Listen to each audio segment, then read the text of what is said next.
underneath the hood of the Aviator, you're only looking at a single engine choice available. So it's a 3-liter turbocharged 6-cylinder. Pushes out an impressive 400 horsepower and 415 pound-feet of torque. This car likes to fly. So let's get into sport mode here, or Excite, I guess I should say, which is a sport mode. So it essentially hangs on at the RPMs a little bit longer to give you a sportier performance. We'll go in 3, 2, and 3-liter power. 100. I love that. That's pretty good. There we go, back into our conserve mode just to get better, slightly better fuel economy. But yeah, no complaints there whatsoever. The performance is definitely there. Having that dedicated Excite Sport mode, way different in comparison to the regular drive mode. Then, like I said, you've got the paddle shifters that you can use too if you want to speed up a little bit faster.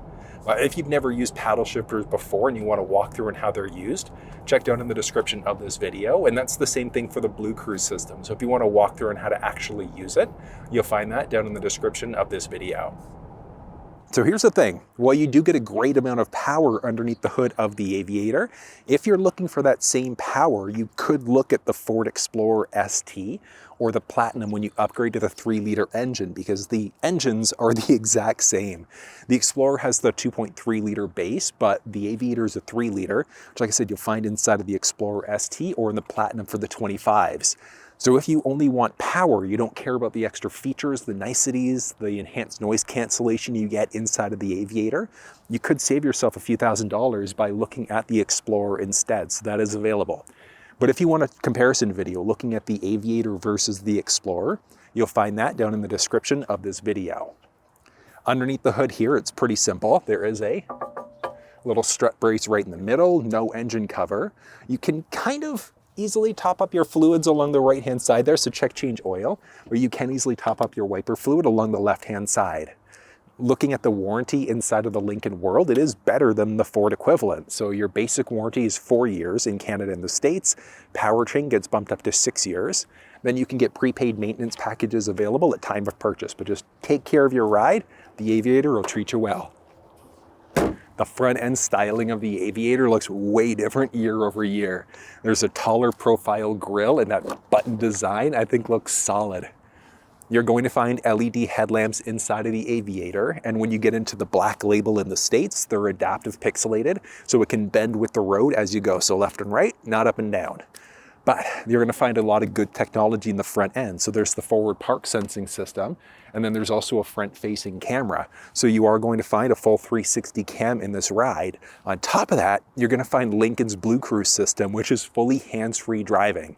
It's only good on highways and interstate, so you're not going to be able to do it on residential streets, so it's not full self-driving on residential streets, but highways and interstates, it absolutely is. So you can take your hands off the steering wheel, feet off the gas and the brake, and it will keep you perfectly balanced in your lane. The only thing it can't do is change lanes automatically. If you tap the turn stalk to go left or right, it can do that. So there's just a lot of great technology you're going to find overall inside of this ride. You're going to find the Aviator rear-wheel drive standard in the US, moving into an all-wheel drive system. In Canada, all-wheel drive is our only option. And in Canada, I'd want all-wheel drive anyways, but the handling that you get inside of the ride, so this is the one with the adaptive air suspension system. Oh, responsive. Oh, oh that's nice.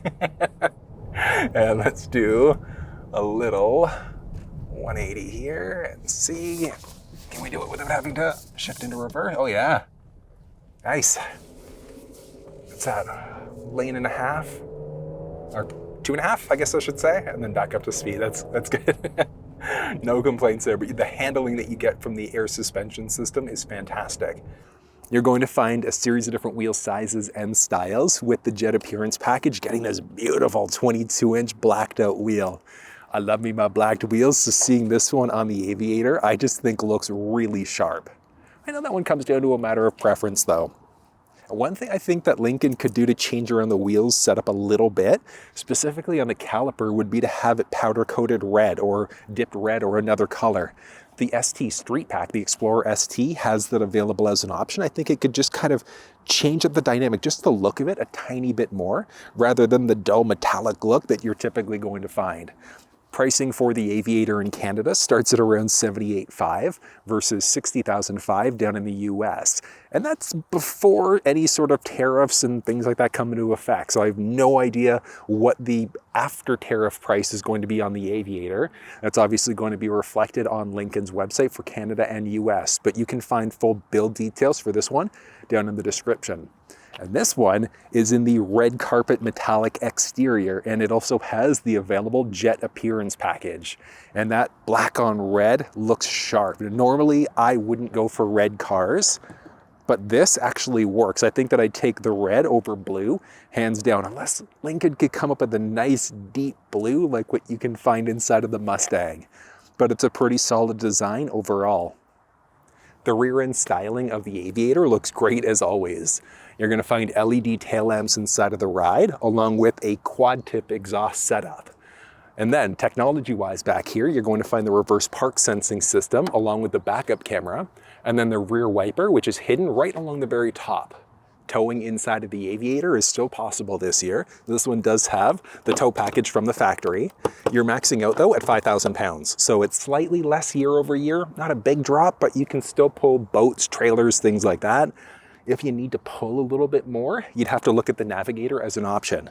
But you do have the 7 and the 4-pin wiring provisions there, and then your Class 2 receiver. Ooh, installing this, tricky the first time you do it, but once you get the hang of all the clips and where they're located, it's simple enough. Then getting into the trunk of the Aviator can be done a few different ways. There's a button just to the left-hand side of the steering wheel. You can use the key fob to do it. And then just underneath the second L in Lincoln, if you trace down, there's a button there that you can push in order to get inside of the boot. One neat thing is that you do also have the option of setting a custom height. So if your garage opens up a little bit lower, you can pull this down. And then there's also the button that you can use in order to close it. But if you push and hold that one, it's going to chime at you and then it won't open up past a certain point. Looking at some features back here, there's a little speaker off to the left-hand side. Along the right, you're going to find a 12-volt power point. And then there's also going to be controls in order to power fold the third row seats. So you can do that from the back here. But before we get there, it's a little storage tray back here. And lifting up, you're going to find a little bit of extra storage space. So if you lift that up, you're going to find access to the mini spare tire. So the jack stand is there too. So if you ever pop a tire, puncture a tire, you could change it out yourself. But one of the nice things about being a Lincoln owner is that you do have access to roadside assistance. So if you ever pop a tire, puncture a tire, if you need fuel delivery, you've locked yourself out of your vehicle, call an 800 number and Lincoln will be able to help you out. It's one of the added benefits of being a Lincoln owner. Folding down the seats inside of the car is going to be a power process for the third row, manual process for the second row. So there are technically some tabs along the top. That's just to fold down the headrests. So to fold down the seats along the right-hand side, you can fold down the left or the right independently, or just button push in order to fold them down simultaneously. Nice. There's a good amount of space though, just in the cargo area. And then as I mentioned, folding down the second row is a manual process from the second row seats. So on the inside there, you're going to pull the tab on the side of the seat in order to drop that down. And there is a surprising amount of space inside of this ride. The measurements that you're looking at for the first row go from right where that liftgate door would close to just in behind that little console armrest between the first row seats. So if that driver's seat, passenger seat were forwards or backwards, you'd gain or lose a little bit of extra space. But solid amount of space overall inside of this ride. Then raising up the seats inside of the Aviator, the second row is going to be a manual process. The third row, you could just button push in order to raise them up and then just manually lift up the headrests. You're set to go. Filling up fuel inside of the Aviator is still just done along the driver's side. It is an unlocked cover, but it's got a capless system that features anti-siphon technology, so people can't just jam hoses down there to try to siphon out fuel.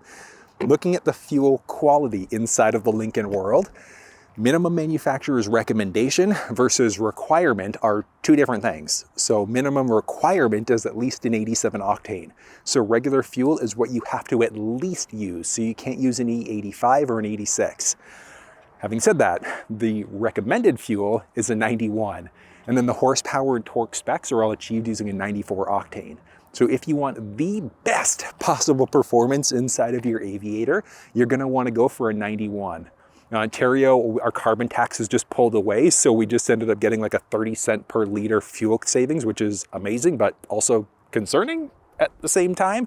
But it is nice to know that you can fill up with premium now, and it is a little bit cheaper. So do you need to use a 91? No, at least an 87, unless you want the best possible performance out of your ride. And looking at the size of the Aviator, so I'm 6 feet tall for comparison's sake. I can see over the top, no problem. You do have the option for crossbars, so if you wanted to put on a roof rack carrier, you could. Getting inside the first row, easy enough. Plenty of space. Inside of the second, we'll get into the third in a minute as well, but just getting inside, also easy. You're not going to find assist handles along the driver's side in the first row, but you will along the passenger, and then along the passenger and the driver's side in the second row. But before we actually hop in there, the side view mirrors inside of the Aviator are power folding, and there are some other pretty neat key fob tricks that you can do on top of that. So remote start, roll your windows down, things like that. But if you want full walkthroughs on the key fob, you'll find that down in the description of this video. But you saw there. So side view mirrors do feature turn signals. They're power folding, and then you've also got a side mounted camera. There's a little keyhole there for you to get inside just in case the fob's ever died. There's intelligent access, and you've also got a 5-digit number pad so you can get inside without your key fob. But along the door, you can see there's driver seat memory. This one has the upgraded speaker system, and it also has the upgraded package for the 30-way perfect position massage chair seats. Across the board though, you'll find these buttons are the same. So you've got your unlock and lock buttons, power folding side views with your window controls. No traditional door handle. So just the button here with a little emergency release down low just in case. Got a nice Lincoln scuff plate. And then these are the thermoplastic rubber trays you're going to find from the factory. I always recommend getting the rubberized trays. It's so easy to clean these down compared to the carpeted mats. There's your hood release. You can open and close the liftgate. Basic controls for your cabin lights. And there's also a power telescoping steering wheel. And this, a little bit of hot chocolate. So the actual name of this interior is the Onyx+Hot chocolate. Love it. The color scheme is pretty neat. I love the black headliner. Normally not a big fan of brown seats, but it actually kind of works. Works nicely. Space-wise, in this first row here. Okay, yeah, so this seat's as far down as it's gonna go. I've got, what's that, 4.5-ish inches of headspace. So if you're 6'4", 6'5"-ish, you'll probably comfortably be able to sit inside of this ride. Let's do a little start up here. Oh yeah, love those welcoming chimes. That's nice. There are a lot of features, a lot of things you need to know. So you're going to find a head-up display inside of most trim levels of the Aviator. You get a fully digital cluster screen and then a brand new infotainment system that features wireless Android Auto and Apple CarPlay. But if you want to walk through on the technology, like using the hands-free Blue Cruise system, going through the cluster screen, using the head-up display or the infotainment, you'll find walkthroughs in the description. Steering wheel is great. The car has paddle shifters. So it's your minus along the left side, plus along the right. So if you needed to drop gears in order to be able to shoot up your RPMs to pass people faster, that's available. But you'll also find a walkthrough for paddle shifting usage down in the description. You're going to find traditional, adaptive, or hands-free cruise control inside of the Aviator. And like I said, the infotainment system here is new. All of your climate control settings are built in, but you can also use the voice command prompt in order to do most things using your voice. So you'd be able to adjust your climate. You'd also be able to turn on your heated seat, steering wheel, etc., all using your voice. Series of different options here that are available. There's ambient light inside of the ride, and the ambient light colors, it's subtle, but later on at night, it does look pretty sharp. You can see there are a few key spots that you're going to see it. There's an auto hold setting. There's the option for perfect way, 30-way position massage chair seats. So extremely comfortable on distance trips. It's not going to be a standard feature inside of the Aviator though. So you do have to be in the package with that 30-way perfect position seat. But the system here is feature packed. There's the option for downloading Waze. Like this is essentially an Android device. So it is based off of Google operating system. So you could download a whole bunch of different Google apps, or apps that I should say would be available on Google devices, so Android devices. There's full YouTube video playback support here too, strictly while you're parked. So neat. I mentioned all your climate control settings are built into the screen there. You've got at least heated seats with the option for ventilated seats inside of most trim levels. Then all of your climate control settings are there. Down low, you're going to be push button start. Beautiful piano key shifters. There's no dedicated low gear, but you do also have the option of adjusting out what mode you're in this way. So there's a slippery, deep conditions. So it's going to play with your traction stability control, things like that. And then you've got your normal, conserve, and then excite, which is more like a sport mode. So if you wanted it to shift out at a higher RPM instead, you'd be able to do that. I love that. Sound is so good in this car. You're going to find your volume rocker. There's parking chimes, so that beeping that you get as you get closer to obstacles. There's also a full 360 camera that lets you zoom in on individual elements of the camera. Pretty neat. Down low, you've also got other options, so traction stability control. Down from here, you've got a little bit of storage and this nice slidable tray. Now these aren't customizable, so you can't customize the color scheme or layout. I'd love to see a few more appliques that are available. There are some aftermarket wraps that you could do though, if you wanted to customize it a little bit more. There's a wireless charge pad here. You're gonna find some cup holders that also feature ambient light. There's an electronic parking brake, so there's your drive mode selector. And then your armrest, which is non-lockable, but there's a good amount of space. And then there's another 12-volt power point with a few more USB ports. So there are USB ports here. These are for data transfer. So if you wanted to hook up a phone or a USB stick, you could. But you've also got the flexibility of using these for charging. Love that glossy black highlight. That piano highlight is nice. Down low from there, you've got a glove box that's fully lockable.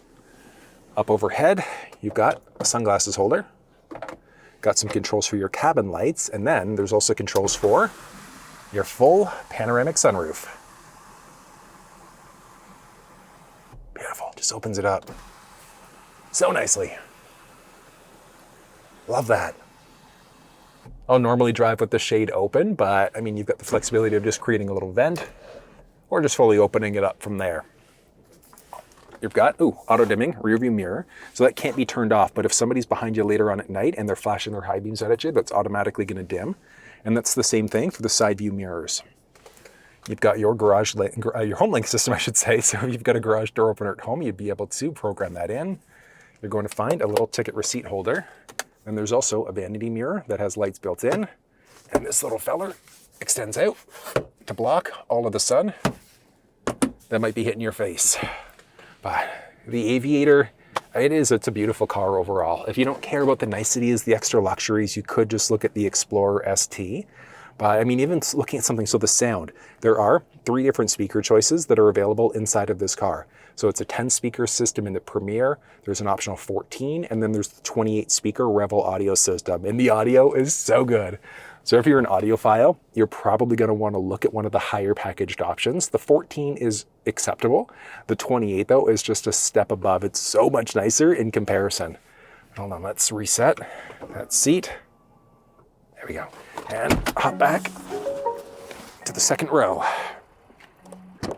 Looking at the second row of the ride. So you've got the option for sunshades, not standard across the board. You'll find it in most trim levels though, some manual shades with some speakers, high and low.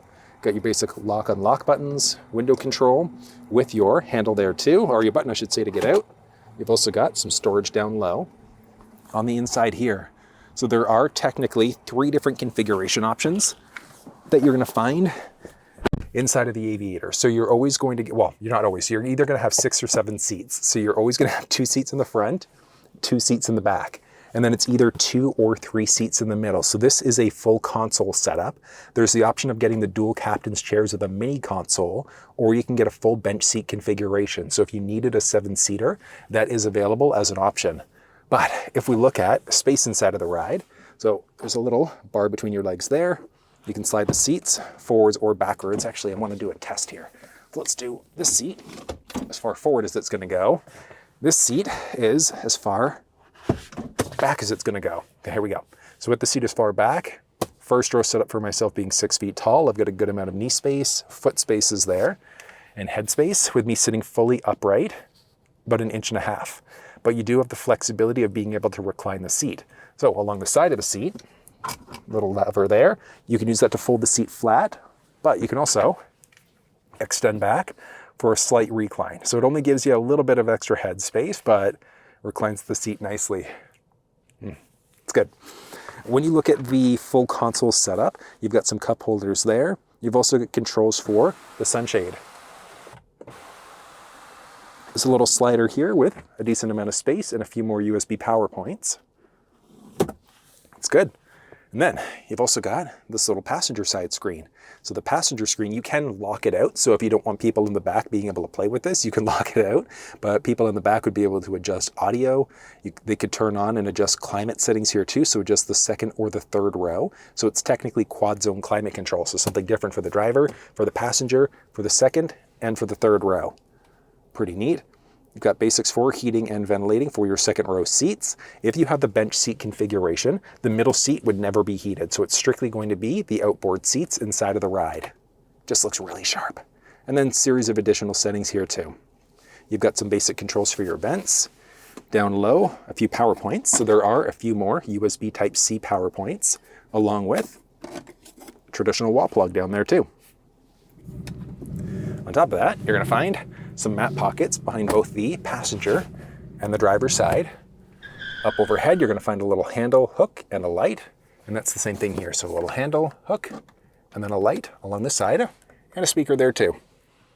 That's good. Now, the only downside of having this configuration is that trying to get to the third row, I mean, you could maybe hop it if you're a kid, but for me, it's not gonna happen.